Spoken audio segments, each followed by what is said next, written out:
Aaliyah Washington had always believed that love could survive anything. 12 years of marriage to Derek had weathered financial struggles, family drama, and even a cross-country move. But nothing had prepared her for the conversation they had on their third night in Seoul. Their apartment in Gangnam was still filled with unpacked boxes, the Seoul skyline glittering through floor-to-ceiling windows like a promise of new beginnings. Derek had landed a lucrative position at a tech startup, and Aaliyah had agreed to leave her marketing career in Atlanta to support his dream. At 34, she'd imagined this as their grand adventure together. "I've been thinking," Derek said, setting down his chopsticks during their takeout dinner.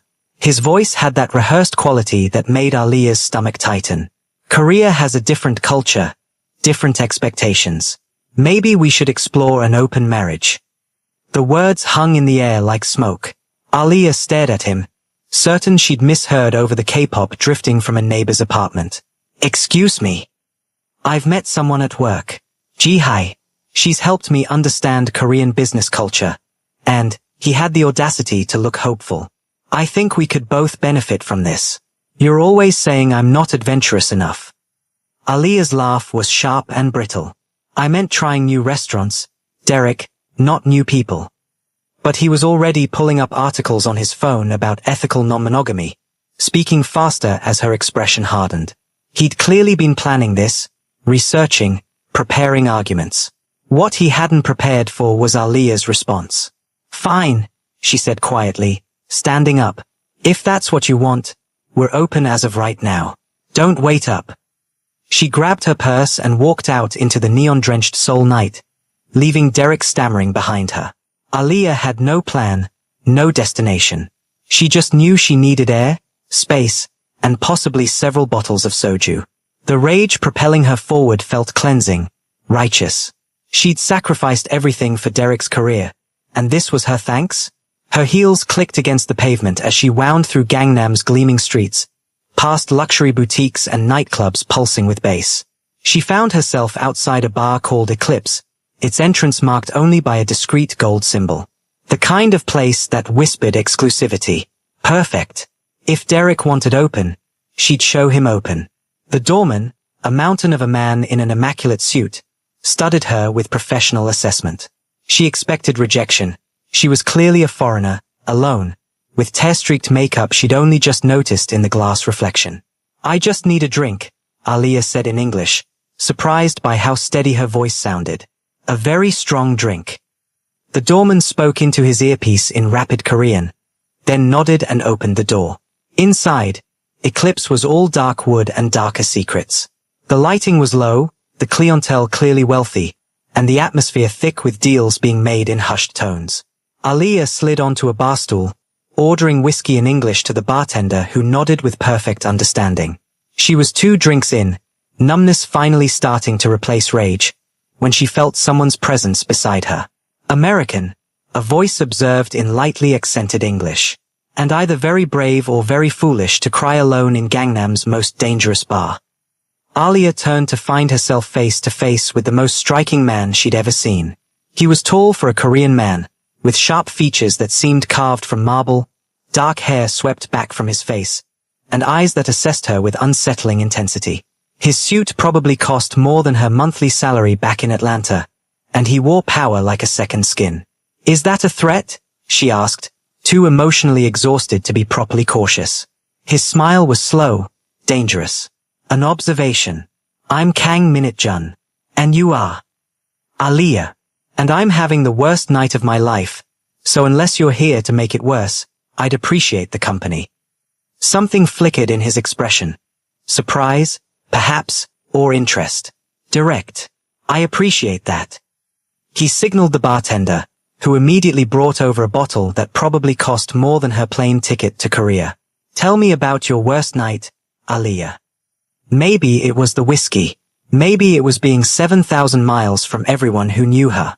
Maybe it was the way Minute-jun listened without judgment, his dark eyes never leaving her face. But Aaliyah found herself spilling everything. Derek's betrayal, her sacrifices, the humiliation of being asked to share her husband within days of uprooting her entire life. "So he wants freedom," Minute-jun said when she finished. "And you gave it to him." "Out of spite, mostly." The best revenge is living well. He refilled her glass. I own Eclipse. And 7 other properties in Seoul. I also control shipping routes, have government officials in my pocket, and run the most powerful organization in South Korea. His smile was predatory. Your husband wanted you to explore Korean culture. Let me show you the parts tourists never see. Aliyah should have been terrified. Every red flag in her consciousness was waving frantically. But there was something intoxicating about Minute-jun's honesty, his complete lack of pretense. Are you seriously propositioning me right now? She asked. I'm offering you a choice. Go back to your husband and his delusions about opening your marriage. Or spend tomorrow with me and discover what real power feels like. He stood, pulling out a business card with only a phone number embossed in gold. Call me when you decide what you're worth. Aliyah didn't sleep that night. She lay beside Derek, who was snoring peacefully, apparently unburdened by his destruction of their marriage, and stared at Minute-jun's card until sunrise. By 9 a.m., Derek was gone to work, probably to Ji-high. By 9:15, Aliyah had dialed the number. Minute-jun's car arrived within 20 minutes. A black Mercedes with windows tinted so dark they seemed to absorb light. The same doorman from Eclipse held the door, and Aliyah slid into leather seats softer than her bed. Minute-jun sat across from her, somehow more commanding in daylight, wearing a charcoal suit that made him look like he owned Seoul itself. Which, she was beginning to suspect, he might. You called, he said, satisfaction in his voice. I did. Against all common sense. Common sense is overrated. I'm going to show you my world today, Aliyah. All of it. The beautiful and the brutal. And tonight, you'll decide if you want to continue seeing me. What followed was a day that rewrote Aliyah's understanding of reality. Minute-jun took her to his penthouse first, a sprawling space in one of Seoul's most exclusive buildings, with original artwork she recognized from textbooks and a view that made her dizzy. He introduced her to his world with clinical precision. The legitimate businesses, real estate, entertainment, technology, and then, over lunch at a private restaurant where everyone bowed deeply to him, the illegitimate ones. I inherited my father's organization at 25, Minute-jun explained, his hand occasionally brushing hairs with calculated casualness. We control everything from Busan to Seoul. Protection, information, shipping, both legal and otherwise. The police don't touch us because we own them. Politicians seek my approval because I control votes. You're telling me this because? Because I don't waste time with deception. His eyes locked onto hers. I find you fascinating, Aliyah. Your strength, your anger, your refusal to accept mediocrity. I want you in my life, but you need to know what that life entails. He showed her. A warehouse in Songdo where luxury cars were being prepared for export, code for something clearly illegal. A meeting with men in expensive suits who spoke in Korean too rapid for her to follow but whose body language screamed danger and respect for Minute-jun. A casino hidden behind a restaurant where fortunes changed hands with each dice roll. Through it all, Minute-jun was attentive, protective, treating her like a queen even as he negotiated deals that likely involved activities Aliyah didn't want to examine too closely. He asked about her life, her abandoned marketing career, her dreams beyond Derek. You could work for me, he said over dinner at a restaurant that required reservations months in advance. My entertainment division needs someone who understands American marketing. Or you could do nothing at all. Be mine, and I'll give you everything your husband never could.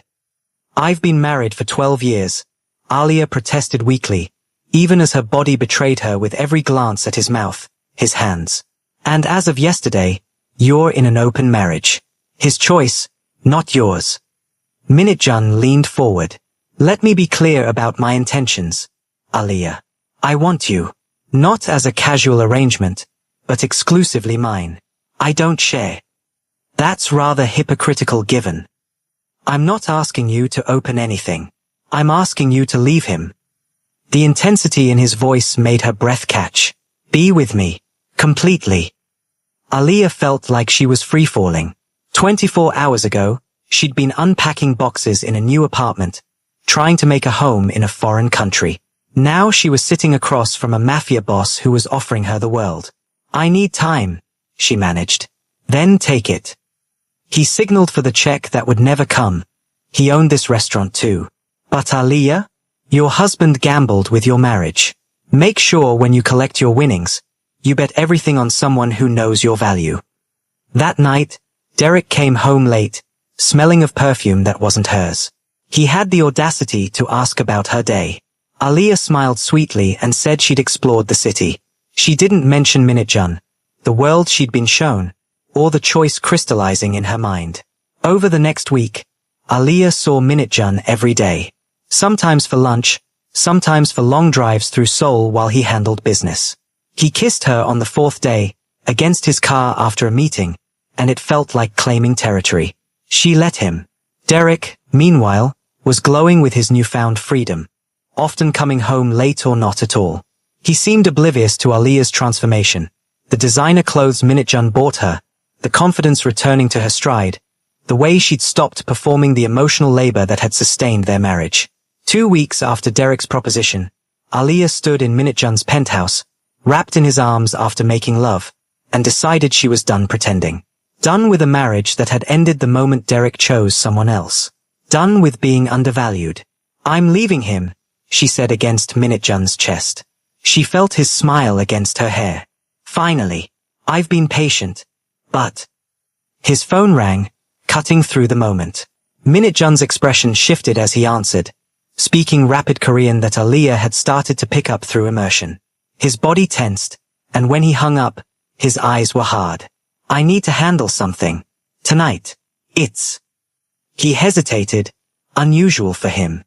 It's dangerous. Stay here. But Aliyah had spent 12 years being left behind for other people's priorities. No. I'm coming with you. Aliyah. You said you wanted me in your life. All of it. Show me. What Minitjan showed her was a warehouse in Incheon where a shipment had been intercepted by a rival organization. Aliyah stayed in the car as instructed, but she could see everything through the windshield. The confrontation, the guns, the moment when violence seemed inevitable. And then she saw Derek.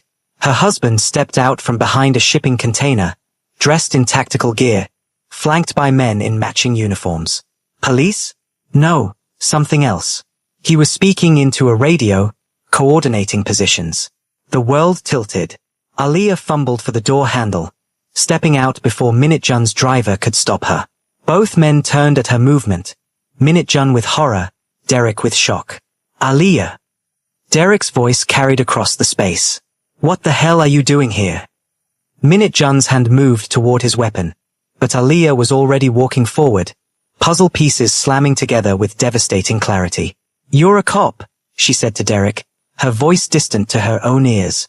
You're not working at a tech startup. You're ATF, International Division. Derek holstered his weapon, moving toward her with hands raised. The marriage, the move, the open relationship, it was all to give me cover.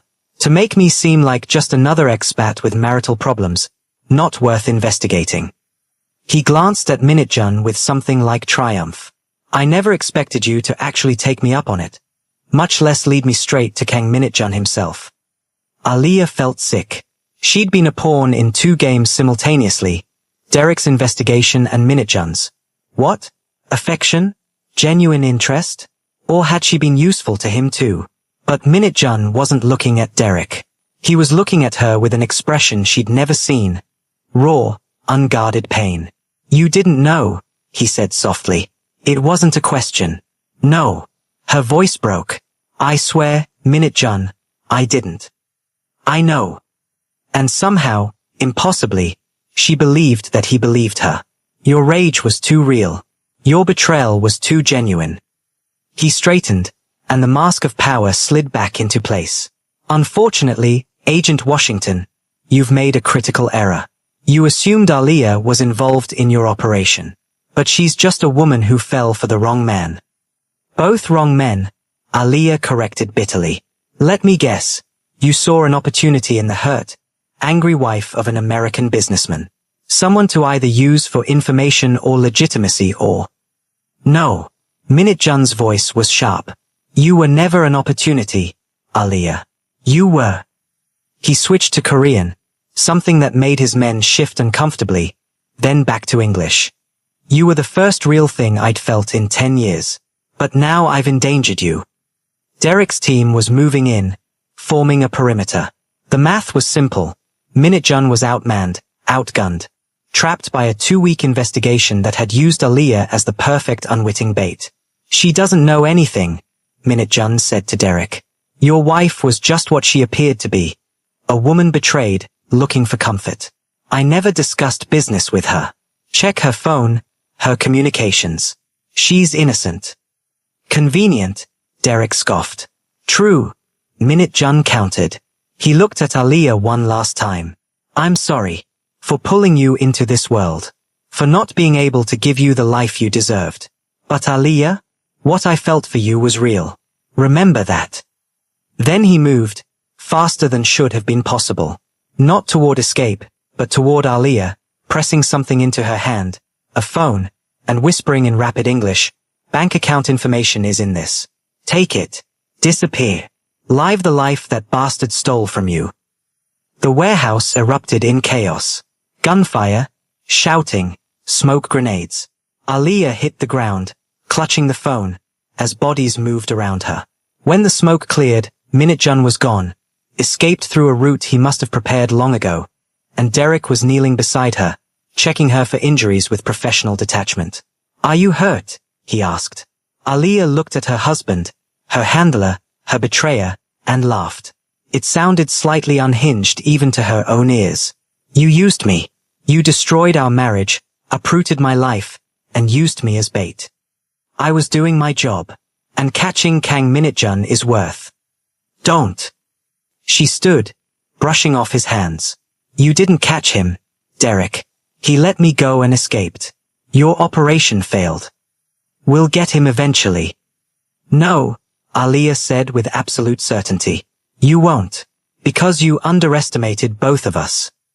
Later, after hours of questioning where Aaliyah honestly had nothing useful to tell them, after Derek's colleagues confirmed she'd been an unwitting participant, she sat in their apartment alone. Derek was at headquarters, no doubt filing reports about his operation's spectacular failure. Aaliyah looked at the phone Minutjan had given her. Inside was a bank account in the Caimans with enough money to start over anywhere in the world. A note in Korean that her translation app rendered as, for the woman who deserved better than either of us. Live free. She thought about Minutjan, criminal, dangerous, honest. She thought about Derek, decorated officer, liar, user. 2 men who had shaped her life and soul for vastly different reasons, both of whom had, in their own ways, failed her. But they'd also freed her. Aaliyah booked a one-way ticket to Barcelona. She'd always wanted to see Spain. She packed only essentials, left her wedding ring on the counter with the apartment keys, and walked out into the Seoul night one final time. Behind her, 2 men would continue their game, cop and criminal, hunter and hunted. But Aaliyah Washington was done being anyone's pawn, anyone's cover story, anyone's prize. She was finally, completely, her own. And as the plane lifted off from Incheon Airport 12 hours later, carrying her toward a future she'd designed herself, Aaliyah realized that Derek's proposition had given her exactly what he'd promised, just not in the way he'd intended. She was open now. Open to possibilities. Open to herself. Open to a life where she alone held the power. The twist wasn't that both men had betrayed her. The twist was that their betrayals had